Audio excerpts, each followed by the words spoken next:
அந்த மாதிரி இந்த சீனை பாருங்க மீனாகுமாரி, இது கடைசி சீன் ஃபகத் ஃபாசிலோட அந்த சிமெட்ரி கல்லறை, அதுக்கு முன்னே போய் அந்த ரூபா அசிஸ்டன்ட் கமிஷனர் போய் நின்று இருப்பாங்க. நின்றுட்டு என்ன ட்ரெஸ் எடுக்கிறாங்க பாருங்க, ஒயிட் அண்ட் ஒயிட்ல இருக்காங்க.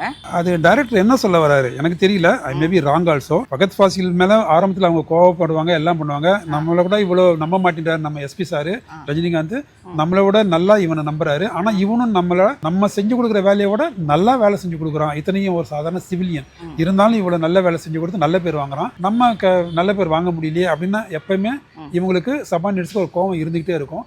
Over a period of time போக போக அவன் செய்யறதெல்லாம் பார்த்து அவன் மேல அவங்களுக்கு ஒரு பிரியம் வரும். ஒரு டைம்ல பார்த்தோம்னா நைட்டு ஃபுல்லா உட்காந்து கம்ப்யூட்டர் அவன் பார்த்து அந்த செல்போனோட டீட்டெயில்ஸ் எடுக்கும்போது இவங்களே டீ போட்டு, டீ போடுறது, இவங்களே கட்டில டீ போட்டு ஒரு கப்பு கொண்டாந்து கொடுப்பாங்க. ஃபகத் ஃபாசில் யாரு கொடுக்குறான்னு பார்க்காம அந்த லேப்டாப் பார்த்துக்கிட்டு அப்படி வாங்குவாப்ல, வாங்கிட்டு டக்குன்னு பார்த்தா இவங்க நிற்பாங்க.